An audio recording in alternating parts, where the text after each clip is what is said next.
Henri Séverin, bonsoir. Bonsoir Rodrigue. Bonsoir à Jean-Baptiste. J'ai vu que vous nous écoutiez presque religieusement et que vous avez pris beaucoup de notes. Je compte à peu près j'ai pris beaucoup de notes. Je fais partie des milieux de la formation et le réflexe, c'est de prendre des notes lorsque vous devez discuter avec un interlocuteur aussi brillant que Jean-Baptiste, qui a des états de service, qui a la maîtrise de son sujet. Et nous devons trouver la façon de rendre notre échange plus qu'intéressant. En tout cas, merci d'avoir accepté ce duel ce soir. Vous avez... Moi, je suis l'élu local, c'est lui le spécialiste. Il arrive parfois qu'il c'est sûr que j'apprendrai beaucoup ce soir.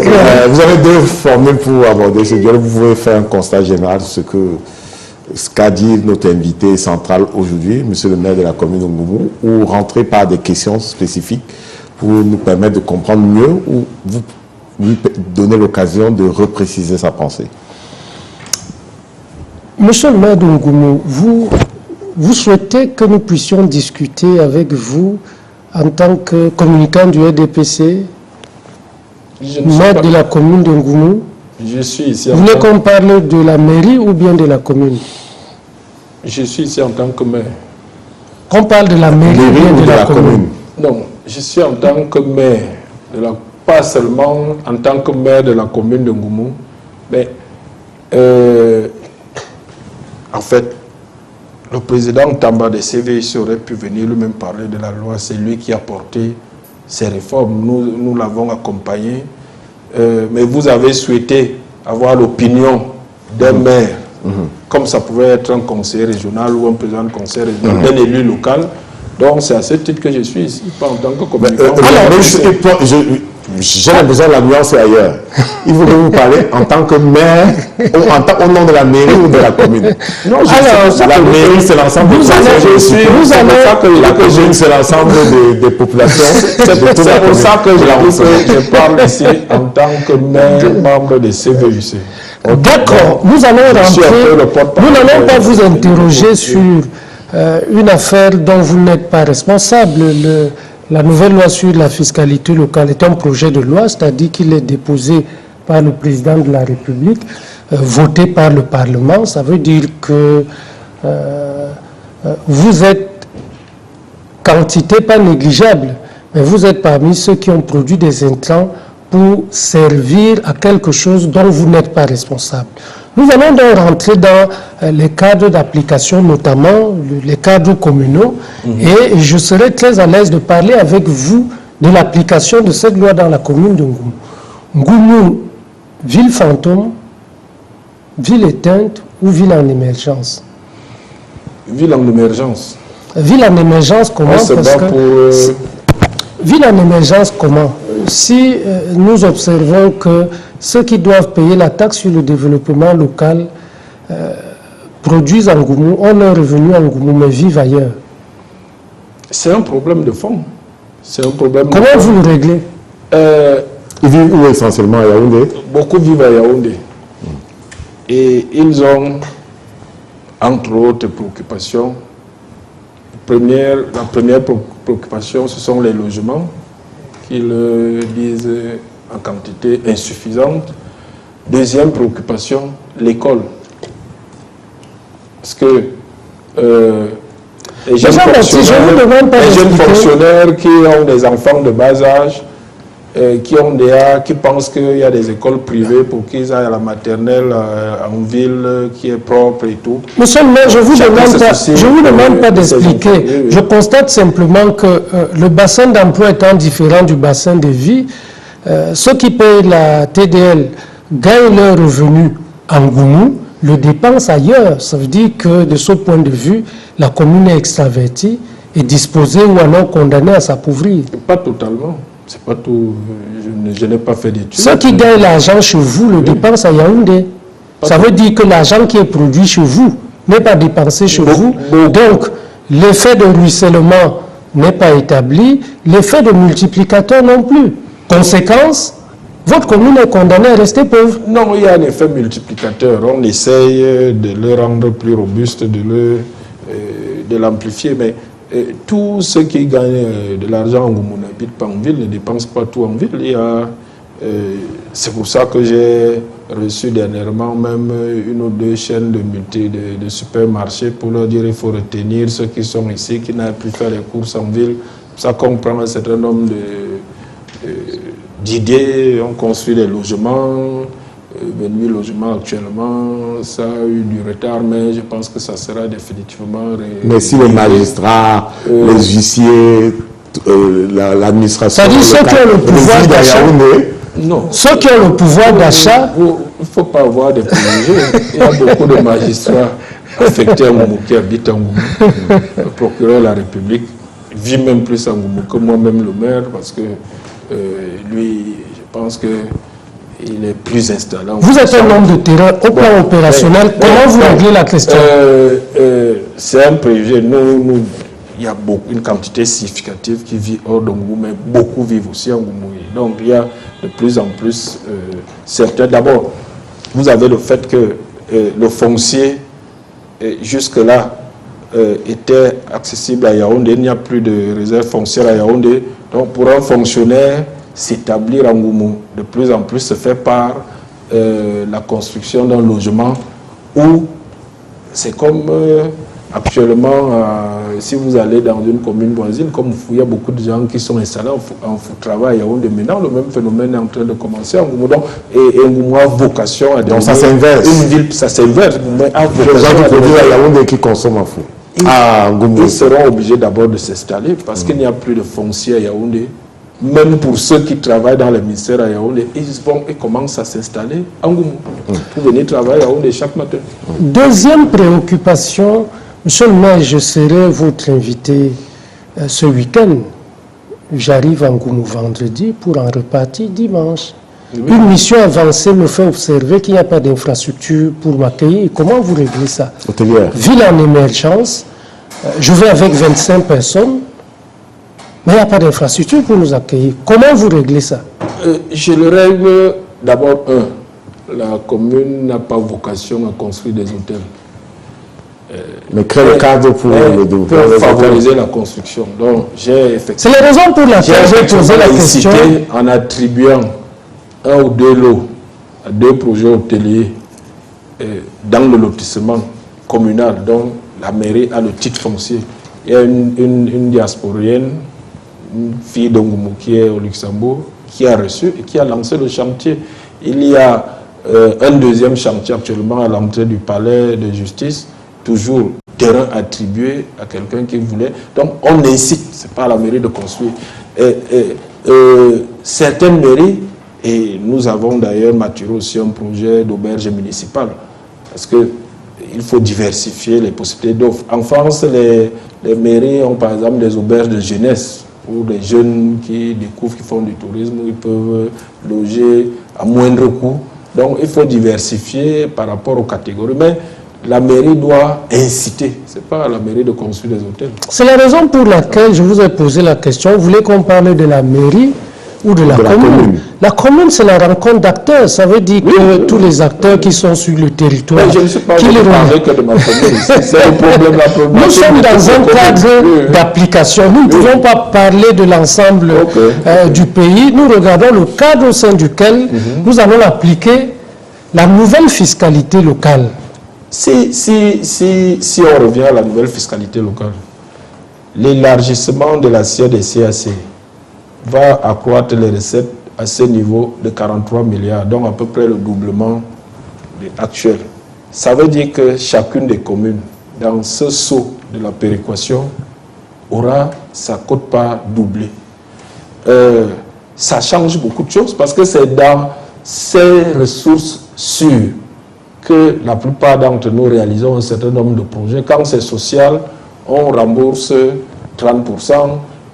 Quand c'est moins social, si c'est un projet générateur de revenus, il doit se rembourser. Mais pourvu qu'il y ait ces CAC pour lancer l'idée au départ, parce qu'après les recettes issues du projet générateur de revenus compensent ce que vous avez pioché dans les CAC que vous remboursez nécessairement pour que d'autres communes aient des ressources à emprunter. Mais ces CAC, et pour le FECOM, qui est notre banque, et pour les communes, ça va doubler. Le FECOM aura même beaucoup plus de ressources maintenant pour donner aux communes, parce que à ce niveau, il n'y aura plus de ressources. Si on prend les conseils régionaux, les recettes à péréquation transférées aux régions, s'il faut parler des régions, c'est 109 milliards la simulation. C'est les recettes sûres que l'État recevra aujourd'hui qui seront maintenant destinées aux régions. Ils sont en train de terminer un mandat, allez vous renseigner, c'est les conseillers régionaux, ils n'avaient rien pour agir. Mais là, ils auront, malgré la dotation de fonctionnement qui de plus en plus est même difficile à décaisser vu la pression de trésorerie de l'État central, mais ils auront maintenant chacune quelques milliards pour dérouler un certain nombre d'actions. Monsieur le maire, je souhaite que nous ne puissions pas noyer le poisson. Je circonscris le cadre d'application. Vous savez que 0%, 100% de zéro, c'est zéro. Oui. Si nous parlons de fiscalité, il s'agit ici des prélèvements. Les prélèvements sur la base de la production. Oui. Dans le secteur communal, comment vous vous organisez pour faire émerger la base de prélèvement, notamment la construction d'entreprises, sur la base de vos dotations factorielles? En Goumou, c'est quoi les dotations factorielles et comment vous vous organisez pour les valoriser afin que les prélèvements puissent suivre? Bon, la première dotation factorielle, on a discuté tout à l'heure, c'est que comparativement aux communes à forte densité d'urbanisation, nous avons encore des réserves foncières. Et nous sommes en train de négocier si, par exemple, le projet de base logistique tient en Goumou. C'est parce que dans le plan d'occupation des sols de Goumou, nous avons pu débloquer 250 hectares de terrain disponibles en face de la gare ferroviaire. Et quand l'AFD qui fait l'étude avec le conseil régional qui cherchait où le placer, trouve qu'en Goumou, il y a cette réserve foncière, c'est un facteur qui attire. C'est un élément de plus parce que d'autres mairies n'ont plus cette réserve foncière. Donc, il y a notamment d'autres investissements de l'État. Nous avons cette connexion par voie ferrée, nous avons la route nationale numéro 22 qui va jusqu'à Kribi. Pour nous, nous considérons que c'est un facteur, un atout pour la commune. Donc, nous avons cet ensemble d'éléments. Nous devons accroître d'autres dotations, je suis d'accord, notamment en termes de formation professionnelle, en termes d'attractivité de nos territoires, je suis d'accord, mais je veux dire, le peu que nous avons nous permet d'envisager avec optimisme. Nous sommes en train de faire un lotissement. Je vous dis, dans 20 ans, Goumou sera une ville périurbaine de Yaoundé où la plupart des travailleurs qui vont travailler vont résider. Un peu comme vous maintenant. Comme vous maintenant. Un peu comme soi. Maintenant, c'est à nous d'organiser, comme Balmayo, c'est à nous d'organiser cela, d'abord pour que, effectivement, chaque commune a ses options. Nous, en Goumou, nous voulons attirer beaucoup de moyens haut de gamme. Il faut organiser un type de lotissement qui intéresse une catégorie sociale de grands contribuables, de personnes qui peuvent dépenser plus, et même pour l'image de la commune. Nous voulons être une banlieue peu VIP, mais avec une mixité sociale. Parce que nous n'allons pas chasser ceux qui y sont. D'ailleurs, ceux qui viendront, quand ils ont un standing de vie élevé, vont tirer ceux qui sont là au-dessus de ce qu'ils sont actuellement. Donc, c'est un peu l'idée de la base. Mais nous devons, ce facteur foncier, cet atout foncier, nous devons l'exploiter pour réaliser... Vous relevez l'atout foncier. Parlez-nous un peu de l'agriculture et de l'élevage, sachant que vous faites partie des communes qui, comme la vôtre, doivent alimenter Yaoundé et Douala. Oui, avec un certain type d'agriculture, je suis d'accord. Nous avons signé une convention avec l'IRAD qui tarde à être mise en œuvre, mais c'est un type d'agriculture qui ne nécessite pas beaucoup d'espace que nous pourrons faire, parce que nous savons très bien, si vous venez au centre-ville de Ngoumou, actuellement, les propriétaires des champs de cacao vendent déjà de l'eau. Et donc on enlève le cacao. Là où on vivait, leurs grands-pères ont toujours vécu avec ce cacao. Donc ça va s'étendre. Nous ne pouvons pas faire un certain type de culture.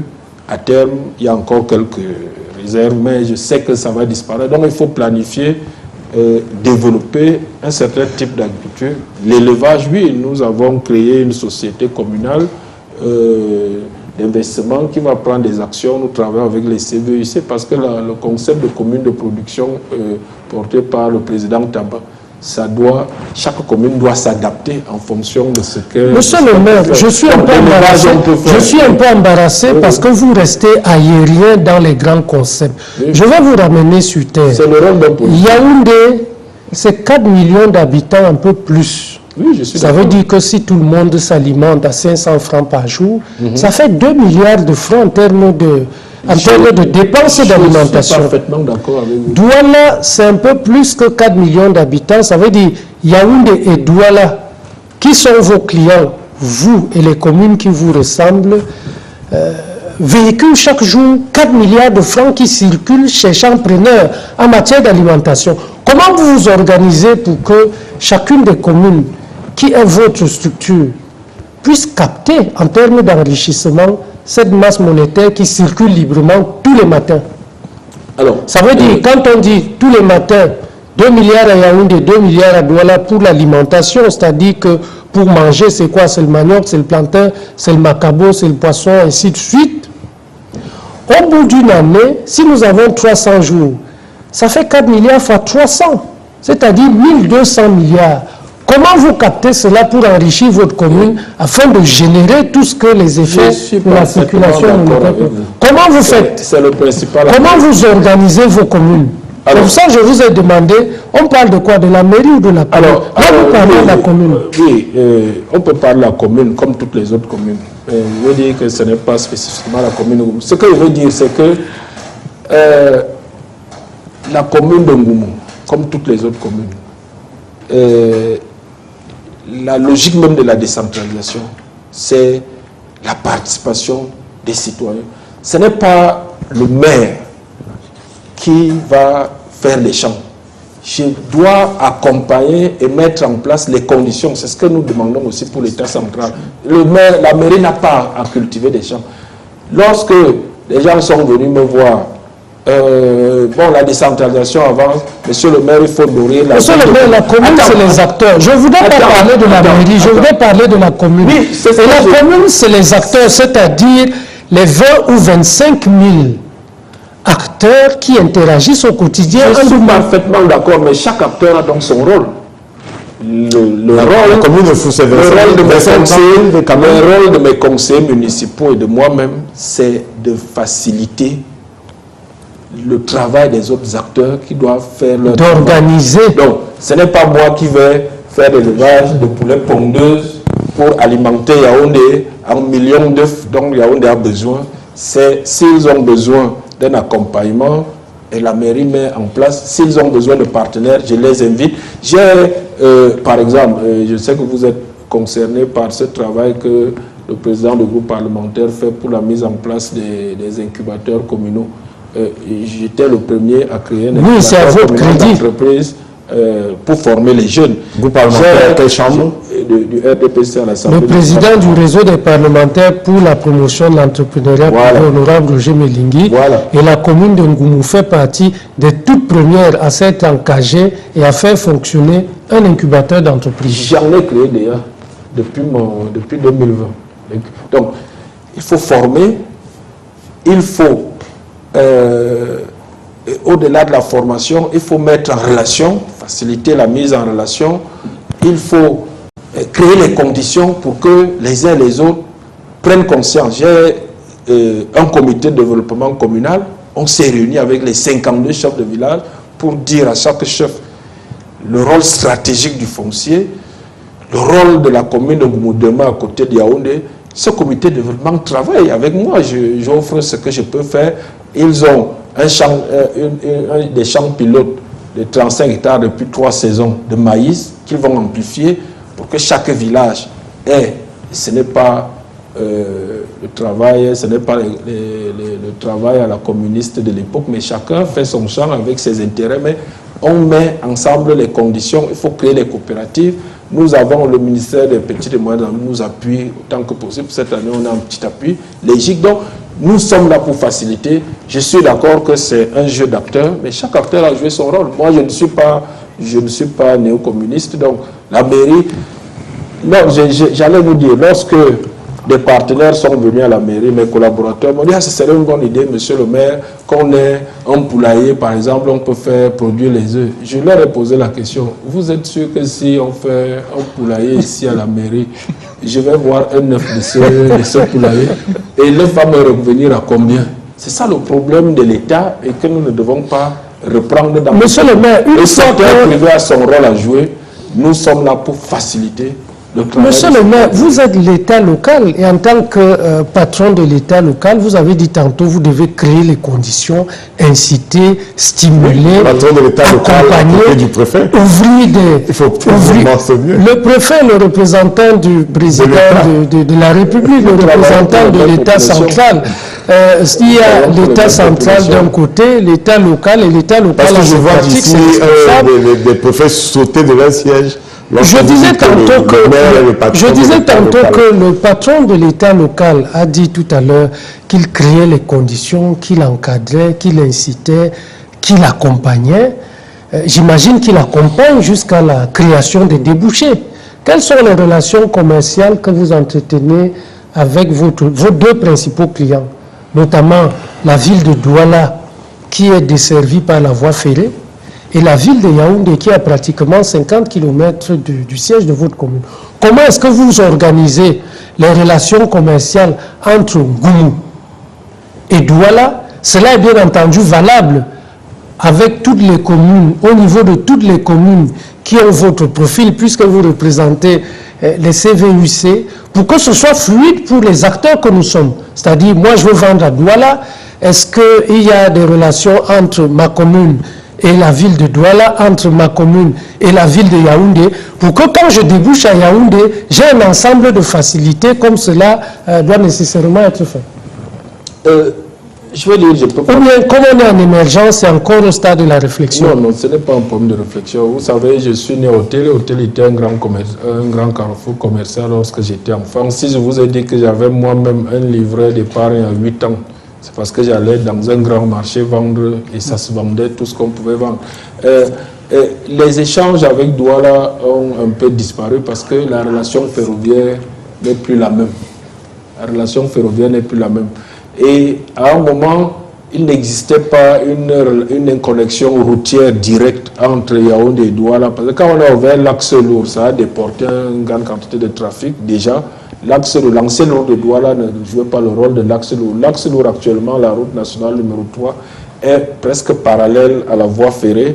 Et donc ça a déporté une bonne partie des transactions et des connexions, des relations commerciales que nous qui sommes dans les gares ferroviaires, nous avions directement avec Douala. Ça a un peu asséché ces relations commerciales. Ça passe beaucoup plus par la route maintenant.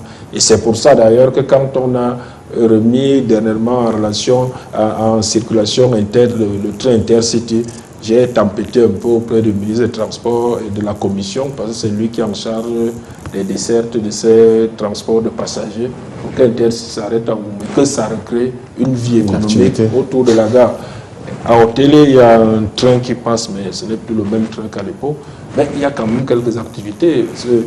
Je vois un peu, ce sont d'ailleurs essentiellement les marchandises que ce train transporte. Donc ça existe, il faut amplifier.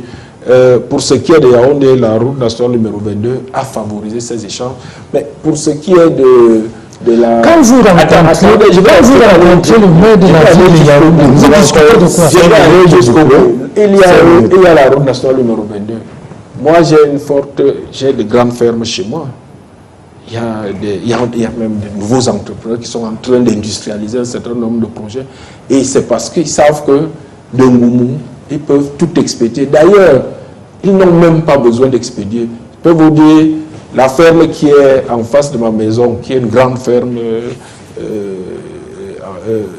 avicole, les clients viennent chercher sur place parce qu'il y a une forte demande. Donc, tout ce qui... Mais on explique à certains qui n'ont même pas besoin de se déplacer. La plupart, parce qu'ils ont intérêt, les grossistes viennent porter tout sur place. Donc on ne fait même pas, il n'y a pas besoin, parce qu'il y a la route nationale. Ceux qui viennent de Douala, ils viennent par route nationale numéro 3, ils prennent et ils vont vendre à Douala. Donc mais il faut sensibiliser surtout les jeunes. Surtout les jeunes. Un bâton de manioc. Moi, j'en ai vendu à la gare quand j'étais en 6e en 82. C'était 4 à 100 au marché, 3 à 100 à la gare. Mais aujourd'hui, un seul coûte parfois 150. Il est même plus cher, il coûte parfois plus cher en Ngoumou qu'à Yaoundé. Parce que toute la production vient justement à Yaoundé. Et j'essaie de trouver les équilibres, d'inciter les gens à aller porter ce qui est en brousse éloigné pour essayer de renflouer les marchés de Ngoumou. Parce que toute la production monte à Yaoundé et ça relève le coût. Monsieur le maire, comme nous tendons vers la fin, je veux m'intéresser aux relations que vous pouvez avoir avec les représentants du peuple qui se trouvent dans votre ressort territorial. C'est aussi valable pour les autres communes puisque vous représentez les CVUC. Avez-vous formalisé des cadres de collaboration avec les sénateurs ou avec les députés? Parce que là, nous sommes à la saison du vote des lois.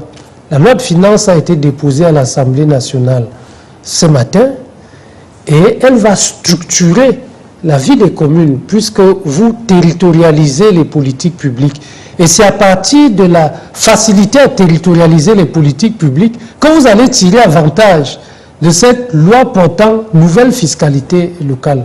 Comment vous vous organisez avec les députés et les sénateurs pour que le jeu de représentants et de représentation et de portage pour l'efficacité dans la gestion du processus budgétaire profite aux citoyens sur l'ensemble du territoire camerounais? Il y a effectivement une limite à cette collaboration aujourd'hui.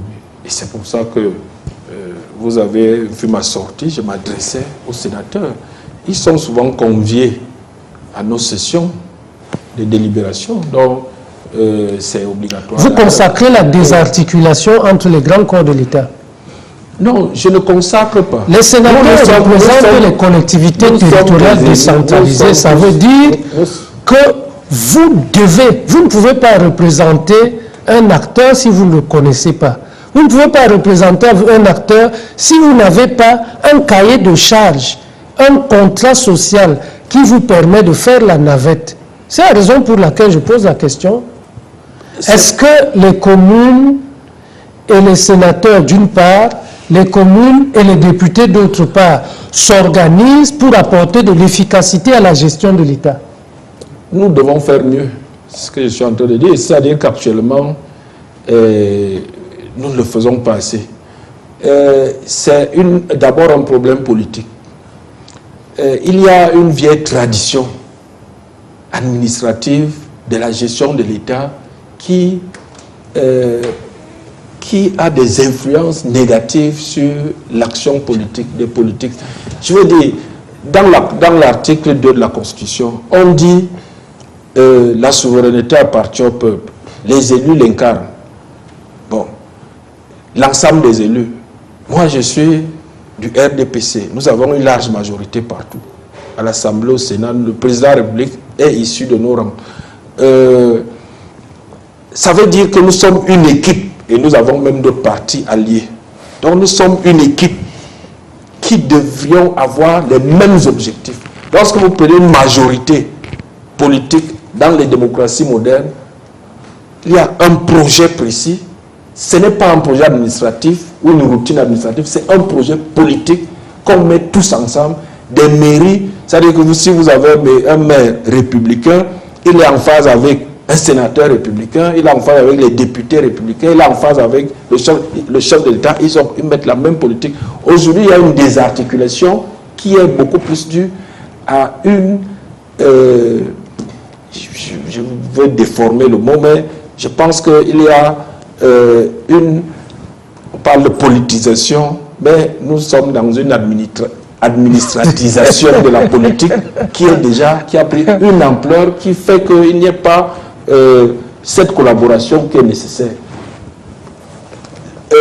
Le ministre des enseignements scolaires m'a répondu lorsque j'ai interpellé les sénateurs à Otélie. Elle m'a dit, la camarade ministre, c'est la loi promulguée par le chef de l'État avait consacré ça. Bon, pour me dire, c'est le chef de l'État qui a promulgué la loi. Mais le chef de l'État a promulgué une loi votée par qui? Est-ce que le chef de l'État peut modifier la loi quand elle est sortie, les parlementaires ont voté la loi là? Est-ce que le chef de l'État peut la renvoyer? C'est possible dans l'absolu. Mais, je vais dire, la loi de finances qui arrive là, on peut la renvoyer au Minepat, à la DGB, dans chaque ministère, mettre les machines en marche pour reprendre tout ça. Donc, le chef de l'État est tenu de promulguer cette loi. Le problème, c'est pour ça que je sensibilisais, ce n'est pas pour une solution immédiate, je sensibilisais les sénateurs au fait que chacun de nous doit prendre en compte les réalités, les situations sur le terrain pour que l'action de l'État soit plus efficace. Et c'est eux qui ont le temps de peaufiner, d'amender ces lois. Jean-Baptiste Atamenge, est-ce que nous pouvons pour sortir conclure que votre plaidoyer au CVUC, c'est une meilleure articulation entre les élus locaux, les parlementaires et l'ensemble des administrations qui constituent le corps global de l'État? Il y a eu ces derniers temps beaucoup de réunions. Et que cela apporterait beaucoup plus de cohésion à la mise en œuvre des politiques publiques au niveau central et au niveau local. C'est nécessaire. Et que cela faciliterait la mise en œuvre de la nouvelle loi portant fiscalité locale. C'est nécessaire.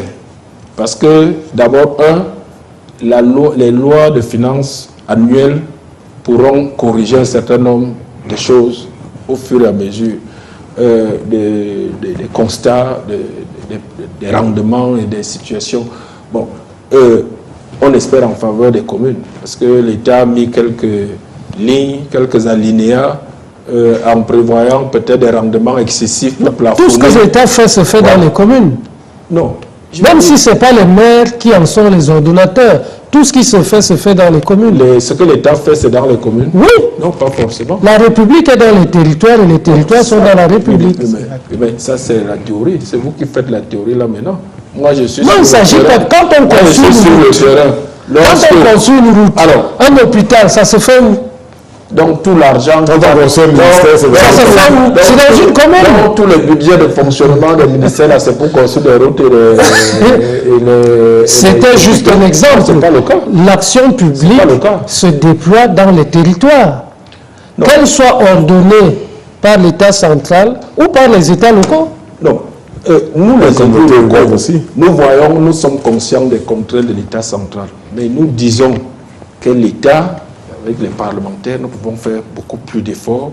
D'abord, il n'est pas envisageable de faire la décentralisation sans que l'État lui-même fasse une restructuration interne, sans qu'il y ait une réforme de l'État, parce que ce sont les compétences qui étaient avant exclusivement exercées par l'État, qui sont transférées au CTD pour être exclusivement exercées par ces CTD. Donc la logique, c'est que les ressources humaines, matérielles et financières que l'État utilisait, que ce soit transféré et que l'État se dégraisse un peu. Mais vous ne pouvez pas, sous prétexte de tuer les gens fiscalement, vous ne pouvez pas garder les mêmes charges de l'État pour les compétences transférées et demander de créer de nouveaux impôts, parce que c'est là le dilemme, parce qu'il faut que les CTD se financent. Donc l'État central doit être restructuré. Donc si vous me dites que ce que l'État central fait, c'est pour les territoires. Moi, je vous dis, les lycées sont délabrés. Ce n'est pas fait. Les écoles primaires, il y en a encore beaucoup de délabrés. Les routes, il y en a encore beaucoup de dégradés. Donc, il faut transférer les ressources de façon significative. Tout ce que l'État faisait, utiliser comme ressources humaines, matérielles, dans les compétences qui ont été transférées. Le principe de notre décentralisation, c'est l'exercice exclusif des compétences. Les compétences ne se partagent pas.